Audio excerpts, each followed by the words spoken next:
J'ai longtemps souffert de cacorafiophobie ou d'atikiphobie. C'est la même chose. Les deux noms sont incompréhensibles. C'est une peur anormale mais persistante de l'échec. J'avais tellement peur de l'échec que je préférais ne pas faire certaines choses plutôt que risquer de les échouer.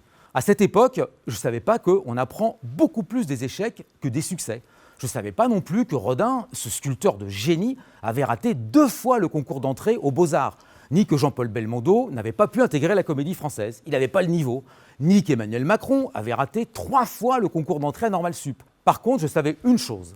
Un échec me faisait très mal et je ne voulais pas avoir mal. Alors pour éviter d'avoir mal, j'ai étudié le succès. Mais alors je l'ai étudié à fond.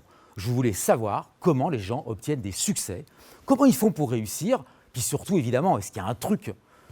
Écoutez, j'ai découvert qu'il n'y a pas un truc, il y a plusieurs trucs. Il y a 3 trucs, non, il y a 4 trucs pour réussir.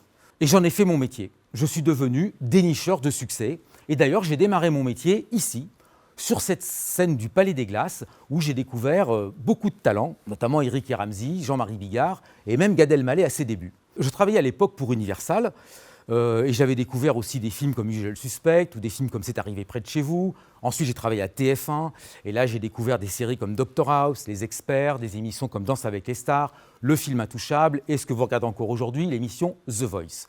Donc, j'ai consacré toute ma vie au succès, mais pas au mien. J'ai consacré ma vie au succès des autres et je vous garantis que le succès, ça s'apprend. Le succès dépend de 4 T. Le travail, le talent, la ténacité et le timing. Il y a aussi la chance. Bon, la chance, on va enlever le T. Donc le travail, c'est le premier T. C'est l'ingrédient le plus facile, je dirais, parce qu'il ne dépend que de vous. Il dépend de vous, de votre volonté. Vous décidez ou pas de travailler. Et surtout, il obéit à une règle un peu déprimante, mais néanmoins qui est réelle, et qui a été découverte par le psychologue suédois Anders Ericsson, la règle des 10 000 heures. Si vous consacrez 10 000 heures à pratiquer une activité, quelle qu'elle soit, Candy Crush, études de médecine, jogging, tuning de vos voitures, piano, cuisine, vous atteindrez l'excellence. Alors, faites pas le calcul, je le fais pour vous. En gros, ça fait 3 ans, tous les jours, 10 heures par jour. À 10 heures de pratique, il se passe des choses géniales dans le cerveau. Les réactions se modifient, les connexions neuronales accélèrent, elles sont beaucoup plus fluides, elles sont plus efficaces et certaines choses deviennent des habitudes. Par contre, il y a un petit souci. Vous imaginez bien que pour atteindre 10 000 heures de pratique, c'est impossible si on n'aime pas ce qu'on fait. Si on manque de goût pour l'activité, on ne peut pas pratiquer 10 000 heures. C'est pour ça que le deuxième ingrédient du succès, le deuxième T de la formule, c'est le talent. On a un talent pour quelque chose. On aime le faire en général dès tout petit, et comme on aime le faire, on peut le pratiquer avec intensité, et on atteint les 10 000 heures de pratique sans souffrance, sans trop de douleur, je dirais. Prenons quelqu'un comme Andy Warhol, un des peintres aujourd'hui les plus appréciés du monde. Lui, il dessinait très mal. Il a passé 10 000 heures, pas forcément à dessiner, et aujourd'hui, c'est un des peintres les plus cotés du monde. J'ai demandé à Camille Lacour, le très beau blond, très baraqué, 5 fois champion du monde de natation, 5 fois champion d'Europe. Alors je lui demande, je lui dis, mais comment tu supportes des kilomètres d'entraînement dans un bassin ? Alors il me dit, oui, c'est pas super agréable, mais d'abord, c'est un entraînement.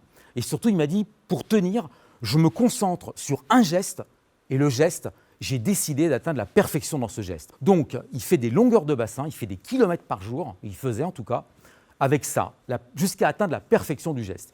Alors, pareil avec la jeunesse. Le talent permet de démarrer un apprentissage extrêmement tôt. 100% des pilotes de Formule 1 et des champions ont démarré par du karting. Et en général, ils ont démarré très jeunes. Lewis Hamilton, le plus grand champion de tous les temps, actuellement en course, il a démarré à 8 ans. Tiger Woods, il a démarré le golf à 2 ans.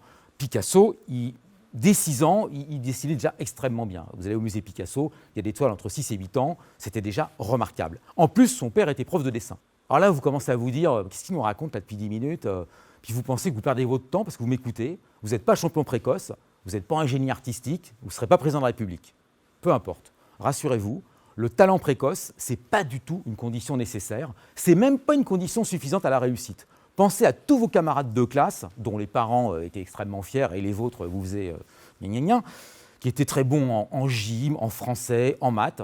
Parmi tous ces enfants, ces anciens étudiants que vous avez côtoyés, regardez lesquels ont vraiment réussi.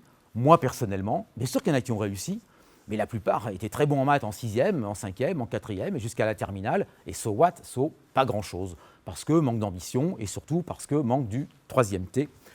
que je vais vous dire maintenant, qui est le plus important des 3e T. C'est la ténacité. Voilà. Tous les gens qui ont du succès, tous les gens qui ont réussi, tous les mecs qui sont passés ici et qui ont réussi, et beaucoup ont raté, mais ceux qui ont réussi, je peux vous dire qu'ils avaient la ténacité. Aujourd'hui, par exemple, un exemple très incroyable. Vous voulez lever des fonds à Palo Alto, en Californie. Il y a plein de gens qui veulent lever des fonds, ils vont voir des venture capital. Eh bien, sur le CV de la personne qui demande, il faut qu'il y ait au moins 3 échecs, pour 2 raisons. La première raison, c'est que vous vous êtes relevé donc 3 fois, puisque vous venez une 4e fois lever des fonds. Et la deuxième raison, c'est que vous avez les 10 000 heures de pratique. Parce que si vous vous êtes planté 3 fois, c'est que vous avez au moins galéré pendant 10 000 heures sur le dossier. Donc, le paradoxe est absolument incroyable. Alors que nous, en France, on rajoute des trucs positifs sur nos CV pour faire bien, et souvent c'est des mensonges, eux, ils rajoutent des trucs négatifs sur leur CV pour faire bien. Donc, ils se rajoutent des échecs en essayant que les échecs soient réalistes. C'est le monde à l'envers, mais c'est pourtant la réalité, parce que les Américains tiennent à ce que les gens à qui ils donnent de l'argent aient déjà eu des échecs. Le lien entre succès et ténacité a été démontré par la professeure de psychologie Angela Duckworth, qui a fait un livre qui s'appelle Grit, G-R-I-T, donc ça veut dire la niaque. Elle a pris des générations d'étudiants et des gens qui avaient réussi, elle a cherché le lien entre leur succès et quelque chose. Eh bien, la corrélation et la causalité la plus efficace, c'est avec la ténacité. Donc elle arrive à prouver dans ce livre, que j'ai évidemment lu, que la ténacité, c'est le seul vrai critère qui permet de prédire le succès d'un individu. Alors, je vais vous conseiller de regarder un truc qui est très amusant. Juste après, quand vous aurez vu cette conférence, vous allez sur Internet et vous allez chercher le test du chamallow. Et là, vous allez bien vous marrer. Le test du chamallow, c'est une expérience de ténacité qui est très amusante. On pose un chamallow devant un enfant jeune, entre 4 et 7 ans. La table est là, le chamallow est là, et quelqu'un en blouse blanche lui dit « Voilà, petit », en anglais, donc je ne vous le fais pas, « si tu tiens 10 minutes sans manger ce chamallow, tu en auras un deuxième. » Alors déjà, le regard des enfants, on dirait un peu chien, comme ça, ils regardent comme ça, mais il faut qu'ils tiennent 10 minutes. Il y en a qui jouent avec, il y en a même, le plus marrant, il y en a un qui le lèche. Il le lèche comme ça, il n'a pas mangé, personne n'a rien vu, puis il le repose comme ça. Par contre, le test est un test scientifique, et le constat est incroyable. Et ils ont fait l'étude sur 30 ans. Sur 30 ans, les enfants donc, qui avaient entre 4 et 7 ans, qui avaient résisté au chamallow, qui avaient différé leur plaisir pour en avoir un deuxième, eh bien, ils ont mieux réussi que les autres. Ce qui fait vraiment la différence, c'est ni le travail ni le talent, c'est la ténacité. Parce que c'est un mélange de passion et de persévérance. On va parler du 4e T. Le 4e T, donc, il est cruel. C'est le plus cruel des T, parce que c'est le seul T qu'on ne contrôle pas. C'est le timing. Le timing, c'est l'art d'être là au bon moment, alors ni trop tôt ni trop tard. En 1982, donc il y a quoi? Il y a une 40aine d'années. Barry Marshall et Robin Warren, que vous ne connaissez pas, sont 2 chercheurs australiens qui font une découverte extraordinaire. Ils découvrent que l'ulcère de l'estomac, qui fait vraiment souffrir beaucoup de gens sur la planète, est provoqué par une minuscule bactérie en forme de spirale. Donc, comme ils ont de l'humour, ils l'ont appelée Helicobacter pylori. Toute la communauté médicale et scientifique se moque d'eux, et à l'époque, personne ne croit que des bactéries peuvent survivre dans un environnement comme l'estomac, parce que l'estomac, c'est trop acide. En désespoir de cause, parce que Barry Marshall était convaincu qu'il avait raison, et d'ailleurs il avait raison, il a pris une éprouvette avec 1 milliard de ces bactéries pourries, donc c'était suicidaire comme geste, il l'a bu, comme ça, boum. En moins d'une semaine, ça n'a pas loupé, il a développé un ulcère gastrique carabiné, et il l'a guéri quasi immédiatement, grâce aux antibiotiques qu'il s'est lui-même prescrits. Malgré cette démonstration quand même assez spectaculaire, les scientifiques ils restent incrédules. Ils remettent en cause la validité du test parce qu'ils disent « ouais, mais il l'a fait sur lui. Est-ce que vraiment c'était des bactéries dedans? Est-ce qu'il y avait vraiment les bactéries dedans ?» Il a fallu 12 ans. Donc 12 ans plus tard, des instances scientifiques quand même qui ont un petit peu le doute, admettent que enfin, oui, peut-être les antibiotiques seraient le bon traitement contre l'ulcère d'estomac. 23 années plus tard, vous imaginez, je vous rappelle qu'on parle du T, le timing. Il a fallu 23 ans pour que Marshall et Warren reçoivent enfin le prix Nobel de médecine pour la découverte de cette fameuse bactérie, donc Helicobacter pylori, son rôle dans les problèmes gastriques et surtout dans les ulcères d'estomac. Donc le timing est un ingrédient crucial du succès et malheureusement, oui malheureusement, on n'a pas beaucoup de prise sur lui. Donc je vous ai présenté 4 ingrédients du succès, 4 T. Travail, talent, ténacité, timing. Bon, il y a le 5e ingrédient, mais je vais vous dire comment il fonctionne. Le 5e ingrédient, c'est la chance. On ne peut pas dire qu'il n'y a jamais de chance avec un succès. Moi, j'ai eu suffisamment de chance et de malchance dans ma carrière pour voir à quel point il en fallait. Maintenant, je vais vous expliquer pourquoi la chance n'est pas toujours un immense coup de bol comme parfois.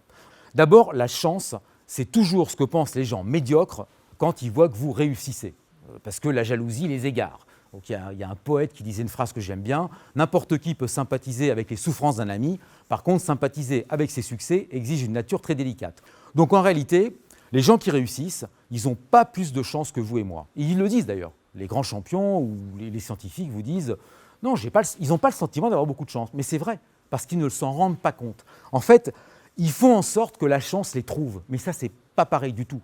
La chance doit vous trouver. Faites en sorte qu'elle vous trouve. Alors le grand spécialiste de la chance en France, c'est pas moi, c'est Philippe Gabillet, qui explique très bien ce phénomène. Et regardez sa conférence ou lisez son livre. Aux origines de la chance, il y a en général 2 facteurs. Il y a une rencontre, fortuite ou pas, mais toujours une rencontre. D'ailleurs, quand quelqu'un a réussi et que vous lui dites « Pourquoi vous avez si bien réussi ?» il vous dit j'étais un peu dans la merde et puis un beau matin, j'ai rencontré un tel parce que ma voisine m'avait dit que… » Trouver un appartement, c'est pareil, c'est souvent une rencontre. Donc ça, c'est une rencontre. Et la deuxième raison d'avoir de la chance, c'est une information. Mais des informations, vous en avez 500 par jour. Le problème, c'est de les trier. Il faut utiliser l'information. Il faut que la chance vous trouve. Il faut que cette information-là, vous sachiez comment l'utiliser. Après m'avoir écouté, vous pourriez penser que je vous explique le succès, mais que je confonds ça avec la notoriété, avec la réussite, parce que je vous parle de grands sportifs, de gens importants, mais pas du tout. Les 4 T dont je vous parle, ils sont valables pour tout le monde. Pour tout le monde. C'est un tableau de bord. C'est ce qu'on appelle les KPI, vos indicateurs de performance. Ayez toujours en tête, tous les mois, vous regardez combien j'ai travaillé ce sujet, est-ce que j'ai été assez tenace, est-ce que je n'ai pas arrêté, est-ce que le dernier CV que je n'ai pas envoyé, c'est le CV qui aurait pu avoir mon stage. Alors prenons la conférence que je viens de faire. Bon exemple de conclusion. Est-ce que j'ai consacré 10 000 heures à mon sujet? Ah bah oui, ça j'ai largement consacré 10 000 heures à ce sujet, parce que c'est quasiment 20 ans de ma vie, j'ai même consacré beaucoup plus de 10 000 heures. Est-ce que j'ai un talent ou un don pour ce sujet? Absolument pas. Pas du tout, je n'ai pas de don particulier pour ce sujet. Par contre, c'est un sujet qui me passionne. J'ai voulu le décortiquer et donc j'y ai vraiment consacré du temps. C'était ça le secret de mon implication. Est-ce que j'ai été tenace? Oui, je suis très très tenace. Mais je suis tenace parce que quelqu'un m'a dit, parce que j'ai lu le livre et je sais qu'il faut être tenace pour réussir.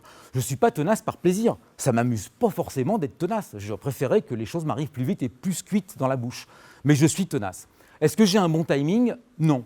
En ce moment, je n'ai pas un bon timing. Ce que je vous dis là, je pense que les gens ont encore des difficultés à l'entendre, à le comprendre. Ils ne pensent pas que le succès peut s'apprendre. Et d'ailleurs, de toutes les conférences que je fais, c'est une conférence qui est difficile à passer parce que je n'ai pas le bon timing. Peut-être que dans 10 ans, on se dira « Ah bah ouais, ce mec, il avait raison. » Enfin, dans 10 ans, je serai vieux et je m'en foutrai complètement. En ce moment, les esprits ne sont pas encore prêts à entendre que le succès, ça s'apprend. Et pourtant, j'en suis convaincu. Et puis surtout, il y a quelqu'un je crois que c'est Philippe Gabillet qui m'avait dit un truc. Il m'a dit « Écoute Laurent, je vais te dire un truc. Que tu aies de la chance ou tu n'aies pas de la chance, peu importe. Toi, tu considères que tu as de la chance, ok. Mais surtout, sois la chance de quelqu'un. Et même si vous m'écoutez et vous vous dites que vous n'êtes pas très chanceux, peu importe. Soyez au moins la chance de quelqu'un d'autre. Je vous souhaite bonne chance à tous et surtout beaucoup de succès maintenant que vous en connaissez les règles.